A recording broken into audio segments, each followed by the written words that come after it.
Welcome to the North Hills Podcast, where we're going to take a deeper dive into unique content created just for you. My name is Tim Wadsworth. I'm the Director of Student Ministries here at North Hills, and this is episode 5 of the North Hills Podcast, where I have two of the coolest guys in studio today, and I want them to introduce themselves because they're so awesome. I just want to be quiet and hear from you. But before we jump into our topic and the ministry we want to cover, introduce yourself. Who are you? What do you do here? What are you all about? Sure. Yeah, I am Nathan, and I'm the Director of Mobilization here at North Hills Church. So basically all that means is I'm over outreach and trying to mobilize our people to be in the community, and then short-term missions, trying to mobilize people to be overseas serving. Yeah. What kind of, what short terms per se are you over? Because there's a lot. Yeah. So all of them. So Colombia, Slovenia. Columbia, South Carolina? Yes. Yeah. Close. Yeah. Cali, Colombia. South America. Yeah. So all the trips that you would hear about in the summer, that falls into my category. Awesome. Yep. Cool. Okay. And then we got my man sitting far to my left. Who are you? What are you all about? Yeah, I'm Cam Hill, and I'm a pastor at Summit Church and the director of Eleos, which is a ministry of the Lead Collective. Oh, so good. Okay, so a little background real quick. I think our listeners and our viewers are going to really appreciate the guy who started Summit Church, which you guys have multiple campuses all over the upstate. That's right. How many?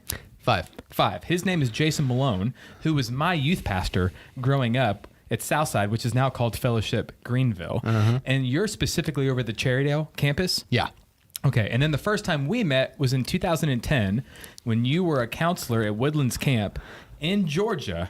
That's back right. in 2010. Which was also the first time I met Jason, which is ultimately how I ended up in South Carolina. Well, you're welcome. Wow. Yeah. Thank you. Okay. So, let's jump in with 3 basic questions that I think would be really helpful just to get this going as we cover the ministry of Eleos. Okay. So first, what's in the name?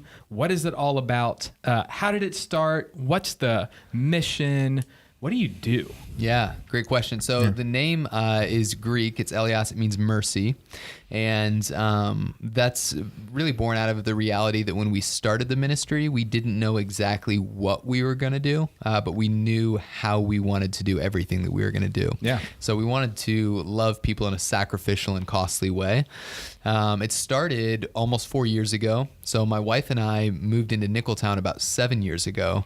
And, throughout our time in the neighborhood, spent about 3 years kind of listening and partnering with different organizations and ministries in the community. And we're just asking the question, what is already here? What is God already up to? And what needs still exist? And how can we kind of help fill in the gaps? Love it. So when we started the ministry, it was largely born out of that. We had talked to a few different community centers and said, hey, what needs exist here? And they said, there are a lot of programs for seniors, senior adults, and there are programs for elementary age kids and even 0 to 4-year-olds, but there really isn't anything for middle and high school students. So we said, okay, we'll start with an open gym and go from there. Sweet. Okay, so 2 follow-up questions. Yep. Where is Nicholtown? Yeah, it's in the city of Greenville, and it kind of sits behind Cleveland Park. Okay, so this is really close to downtown Greenville. Yeah. And then when you say open gym, like where were you finding this gym? Yeah, so that was at the Phyllis Wheatley Community Center, and it was a partnership with them. They had a gym, and they had a bunch of students that were in and out of there, but just because of a lack of funding at the time, they didn't have resources to provide the programming. So we said, hey, we'll structure the entire thing.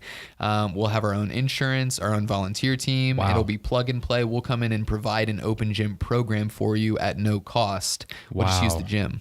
Okay, so that's amazing. So it seems God put a burden on your heart. Doors were opening. The execution was starting.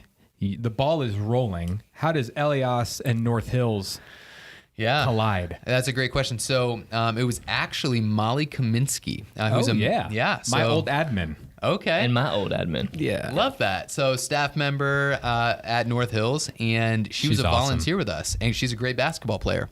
Yeah. So she was playing basketball with us at Open Gym, and got us connected to North Hills. And we ended up, this was probably a year ago, we had a need arise with our buildings. So we have a co-op, which is where we had just renovated it. We're doing some after-school tutoring, and the building owner was selling the building. So he reached out to us first. He said, listen, I love what you guys are doing. I don't want us to sell this and for y'all to end up getting pushed out. So before I put it on the market, I'll offer it to y'all. Whoa. Yeah, but it wasn't cheap. So was that like an incredible opportunity or like a scary one that you didn't know how to make happen? Yes. Yeah, it was all of those things. It was, a sweet opportunity anytime you can possibly purchase a building and secure a location, but it was so abrupt and it was just such a large amount for us, just based on the nature of our ministry. We had largely been a mobile ministry that had operated in different facilities. Wow. So we'd never owned, our own space. Sure. So it was a sweet opportunity, but it was very much it was one of those things where God either had to be in it or it wasn't going to happen. It's almost like a good problem. Yeah. Okay, so that almost kind of begs the question, like, let's dive into the story of this problem that NHC maybe helped with. Yes, for sure. Per se, and then maybe Nate, you can talk into that a little bit too. Yeah, absolutely. Okay, cool. So we started fundraising, and we only had a matter of months, like 3 or 4 months, to raise money to try and purchase this building. Do you mind me asking how much you had to raise in 4 months? Yeah, I don't mind at all. So the total cost of the building was $400,000. And you had like $9 in your bank account? Yeah, essentially.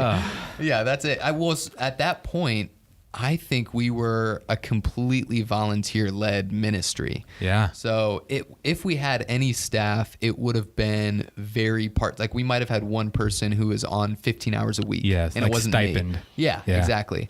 So our operating budget was really low, and we just didn't have a huge budget. Yeah. And so essentially $9 in the bank and $400,000 to go. And wow. Yeah, so fundraising, campaigning. Yes. Walk us through that. What was that experience like? It was something. There was a time. So to make a long story short, God was incredibly kind and generous to us, and we ended up raising about $130,000 within a matter of a month and a half. Now, a part of this, we launched a fundraising campaign, and then the next day I went to China for 2 weeks with our church. Wow. And so it was just bad timing all around. So I'm completely removed, have no idea. I get back. I don't think we had raised $1. And I was really discouraged. The Lord is kind and gracious throughout the next, coming weeks, and we end up raising $130,000. And so we look back on that. It's more money than we've ever raised before, and it's clearly God at work in that. Yeah. And yet I'm still talking to lenders and to the building owner and timeline. And which these are all probably things that you are not good at. Is that fair to say? Yes. Yeah. Yes. It's like what you're good at, but now you're having to do all these things. We're talking to banks and doing fundraising and all this stuff that probably got you out of your comfort zone. Absolutely. Oof. Yeah. Beyond my comfort. I remember making calls to people and just saying, it was a sweet time to be dependent upon the Lord and humble before the church. So going to people who are members of your church and saying, hey, you have more experience in this than I do. I've got a lot of questions. Could you help me along in this process? This just isn't my sweet spot. Yeah. And it was a reminder that this is a collective effort from the bride of Christ. And so it was a sweet opportunity to be dependent. But there was a time where we had $130,000 that we had raised. I'm looking back on that. It's clear evidence of the faithfulness of God. Yep. And yet there is still so much more to go. And I talked to the building owner about timeline. I talked to potential lenders, and they've said, listen, you've got a massive amount for a down payment, but you're a young organization. You don't have a ton of assets or resources. Yeah. Like, I don't know that anybody's going to give you a loan for what you need. Ooh. And I remember after those conversations going to bed one night, and I looked over at my wife and I said, I think I'm going to have to pull the plug on this. I think I'm going to email our directors on Thursday, and then I'm going to have to write everyone who's given to this campaign and let them know we're going to have to send them their money back. And we really appreciate their generosity, but this just wasn't what the Lord wanted for us. Yeah. That's on a Monday. Well, within a matter of days, the Lord provided $70,000 for us. Whoa. That brought us to $200,000. So I'm not going to name specific names or dollar amounts, but North Hills was a part of that 70 grand at the very end of our giving campaign. Yeah. And wow.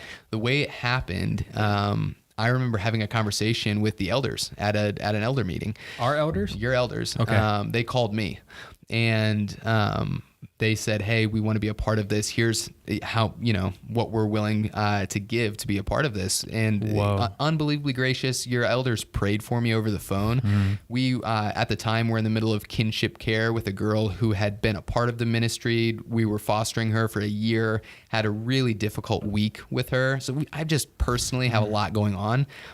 Elders at that meeting praying specifically for me and my family about that situation, along with, just everything. So they were just an incredible encouragement to me. And the next day, I get an email from the building owner who said, hey, I've worked out lending for you. And I've figured out a way for us to provide the mortgage for this. Whoa. If you can raise X amount. He said, I need you to raise $200,000. And we had not 8 hours before just secured $200,000. That's awesome. So I just got shivers hearing that. So Nate, walk us through kind of the back end. Like, how did North Hills even hear about this? What kind of put it on y'all's radar to be proactive and to do this for Cam and Eleos in this ministry? Sure. So Cam and I would meet, once a month or something at our favorite place, D'Alessandro's Pizza. Right. Oh yeah. And just catch up on things, see how we can better serve them. And as a staff member, Cam has equipped us to better care for places like Nicholtown through taking us on tours and coming and speaking to us. That was super cool, by the way. And for those listening and watching, last Christmas, we took the 2 North Hills buses, and Cam kind of gave us like an in-depth, tangible tour through Nicholtown and kind of where you spend your days. Yeah. And for all of us that live in Greenville, like sometimes we forget this area exists and they're even on the map. And it was just so humbling just to go 5 minutes outside where my favorite restaurants are and where I'm always going. And there's this other world. And it kind of took my breath away. I was so appreciative of that tour. I wish everyone could be able to do that, especially with Cam. That was super cool. So, okay, lunches, your meeting. Yeah, so we had lunches, meeting, just how can we serve you better? And that's about the same time, I guess, that the campaign started, and Cam was just working with me through, these are kind of the details. This is how much we have to raise. And I had the same reaction you did of, whoa, like that seems impossible. Yeah. And so through several conversations, I went to a few of the elders and just said, this is a need that Cam and them have, and this is what it's going to provide for the community. Mm-hmm. Do you think it's something we can present to the elders to just see where that would go, where God would lead? Love it. Cool. And that progressed into it coming up in a meeting, them calling him, and Cam covered the rest of that story. So good. Okay, with our remaining time, that story was incredible. Is there anything else that you think, man, this would be cool to share, or just kind of talk about God's faithfulness, or whatever specific story that you want to share about Eleos, particularly maybe in your own heart? What's going on in Nicholtown? Like, what's something you can share to the listener to say, look at what God's doing over here? Yeah. I think when you want to, especially for a ministry like Eleos, if you were to try and quantify what we're doing, you would have to do it through story, just because it captures the long journey that people take in relationship with other people, that God uses to transform individual lives, but then you begin to see the ripple effect of that. Yeah. And so I'm not going to use names, but there's a family that we got connected to through a particular student. And this student would just actually wait out for the bus outside of our house. And my wife one day went outside and invited her to come to the LEAD project, which is it's a discipleship like program. We say program, but it's as students, they come over to our house every Wednesday. We cook dinner together, and then we talk about life and leadership and what Jesus did. I don't Yeah, know, it's he didn't very really call it a similar, program, but That's right. almost just imitating Jesus. Right. Yeah. Good. So that's the idea, is that it would just be a place where we can develop relationships. And the relationship with that girl led to her inviting her older brother, who was 17 at the time. And I remember us having a conversation at one point where we're just reading through Psalm 73. And we're talking about times when it's easy to look at people who are doing all the wrong things but seem to be reaping all of the right things as a result, and how we can sometimes like envy them. And I remember that 17-year-old saying, yeah, like I have a daily wrestle with opportunities to sell drugs or not to. And sometimes I do. And it seems to be giving me the things that I actually want. But when I don't seem to get the benefits that I actually want. And so just having really honest conversations in our living room from the scriptures. And I can honestly tell you, I've never read Psalm 73 and had that application on my life, you know? Wow. And so it's cool to be able to hear this from someone else. But that relationship ends up leading us to have a deeper relationship with that entire family. Yep. Where, multiple trips into the hospital with that young girl who had attempted to take her life. And the young man, a few months later, was shot 6 times in the legs in a drive-by shooting, and survived it, but has been in the hospital multiple times. And you have these traumatic events that take place, and all of a sudden it becomes this platform whereby you see what kind of a relationship you actually have with that family when you get a phone call and you're the person that they're looking to. Wow. Can you take me to the hospital? Can we go meet with my You're daughter? their lifeline. Yeah. And eventually the mom of that family, she got connected to a Christian counselor that we know, and through that relationship put her faith in Jesus and was later baptized at our church. Still goes to church with us. She comes over. We have a community group in the neighborhood. We call it Neighbor Nights. Nice. My wife named it, and I was like, there's no way we're calling it that. She's like, no, there is. The wife has spoken. Right. So it's Neighbor Nights forever. Yeah. And it's just a community with people in our neighborhood, and she comes over and it's a fantastic time. So we're still really, really close with them. And it's one of those things where it's hard to quantify that. Like if you were to say, okay, now what markers of success do you have in that family? It's like, well, I don't know. I mean, obviously their mother coming to faith in Christ is this like tangible thing that's incredible, and you can. That's what it's all about. Right, absolutely, and you can see that. But the Lord has been at work in other ways that are a little harder to put your finger on. Yeah. But it doesn't mean that they don't exist. Yeah. So here's what I love, and Nate, maybe you can even talk more into this too. Like, Cam, what I appreciate what you're doing is this isn't a 9 to 5. Like what you're doing is you moved there. You don't just like live in Simpsonville and then drive into Nicholtown and then go back to Simpsonville. Like you are living in Nicholtown. You moved. Your house is there. Your doors are open. Yeah. You know, and so like that almost kind of convicts me, you know, living in this side of ministry where it can be so 9 to 5 and after 5 o'clock, it's like me time, you know, and it's not that way. Like to have our doors open, invite people in, let them see how you love your wife, not just talk about love, but how you love your family well, how you go about your business. Let people kind of see a firsthand look into Cam's life. And so for you to live out the gospel that way, I really admire that in you, and I'm grateful for that. Thank you. Yeah, and I'm excited to kind of see where that goes. Nate, anything you want to add to that? I would just say that like seeing, you know, Cam running Eleos and just that ministry and how it started like that, it really is like an example of what we want our people to be doing. Like as the director of mobilization, like we want to mobilize people to live out like what Cam and those at Eleos are doing. And so what's cool is it creates, because he's done that, it now creates an opportunity for us as a church to get involved and see little pictures of that so that we can be pushed to do that, you know, more full time.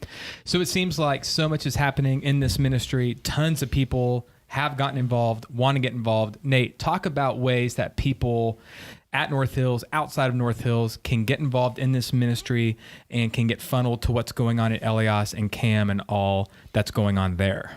Yeah, so there's a number of ways, and Cam can speak to this too, that you can get involved. We have people at North Hills that are involved with their open gym, so playing basketball on Tuesday nights, with tutoring, and then some other random ways that North Hills people have seen a need and then contacted Cam. But what we want to do is we want to give those opportunities to everyone at North Hills. And so on our website at the top, there's a missions tab. And then below the missions tab is local missions. There's global and local. If you click on local, you'll see a way to contact me and see all of our different ways that you can get involved at Eleos. Love it. Okay, so are there other needs that maybe, Cam, maybe you can talk about that need to get met, maybe aren't communicated on the website? Like, is there anything new that's brewing, stuff that you're like, hey, heads up, this is coming. If you have a gifting in this or you have a calling to this, we'll take you. Yeah.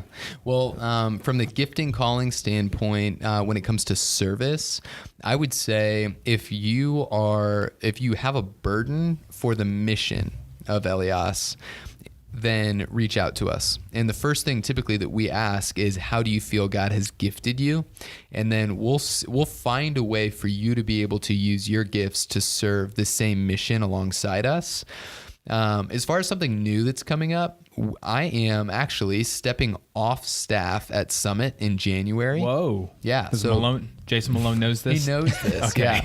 So actually about 6 months ago, I started prayerfully considering this with the elders at Summit, and they prayed alongside Joy and I, and we all kind of came to the unanimous conclusion that this is what God was calling us to do. Wow.